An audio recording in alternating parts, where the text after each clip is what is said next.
The Browns made it official earlier today. They signed Shelby Harris, defensive tackle, to a one-year contract worth up to $5.5 million. Take a look at Shelby Harris. It is a guy, this is his video with Seattle. It's a guy that gets upfield from the defensive tackle position. There you see him stepping in and getting the sack. Harris, hands up in the passing lane, doesn't get the sack, does hit Justin Herbert's arm there as he's trying to come forward and throw it. But take a look at this. This is what Jim Schwartz wants to see.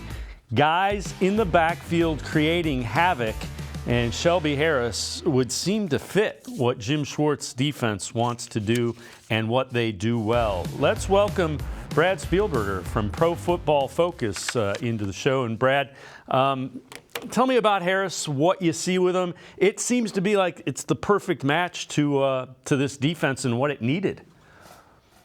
110%. Like you just highlighted there, in each of the last 4 seasons, Harris has at least 25 pressures, which is a solid number on the interior. Last year in particular, had a very high pass rush win rate, was consistently winning his one-on-one matchups on the interior, and he's going to get a lot of those one-on-one matchups with all of the players around him in Cleveland. And then, equally as important, in 4 of the last 6 seasons, Harris has a run defense grade above 75, is a good player against the run, can stack and shed, can take on blocks, can make things happen opposite of Dalvin Tomlinson. Just another piece to add to the fold, and maybe the final, big ticket item they needed to really shore up this entire defense.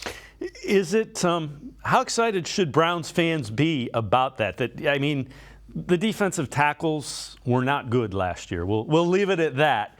Tomlinson and Harris, is that a good combo?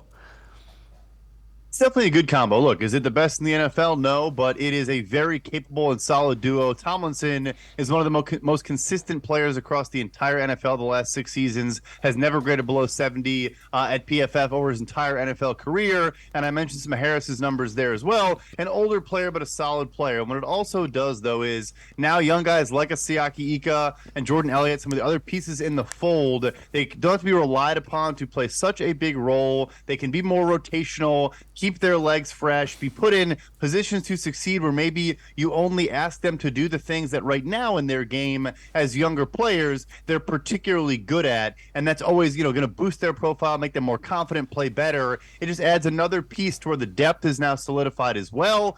It's a good duo, not a great duo, but it's certainly a capable duo and a whole lot better than last year.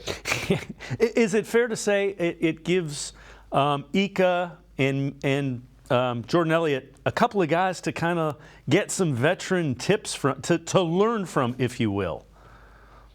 No doubt about it. I think both guys you can certainly learn from. With Tomlinson, very interesting where he was a one technique, kind of your typical nose tackle with the New York Giants. Obviously had Leonard Williams and other players around him that predicated that lineup. And then he goes to Minnesota and they kind of use him more as a pass rusher, get upfield, 3 technique type of player, which I'm not sure is entirely his game, but he figured it out. He learned a way to succeed and to make plays in both facets of football depending where he was aligned. But I think he now has a wealth of knowledge. I think Jim Schwartz is going to put him where he actually fits most comfortably as kind of a true one tech, and it becomes easier now with the addition of Shelby Harris. And then Siaki Ika can be his backup as a one technique because I think that is his more natural position as well. But yeah, it has this downstream effect, this funneling effect of these are wily old veterans, smart football players. There's a reason they're still making good money on 3rd and 4th contracts is because they're smart, they're savvy. The athleticism and the talent gets you in the league. Sure, it can keep you in the league for a while. When you're signing solid contracts at 30, it's because you're a smart,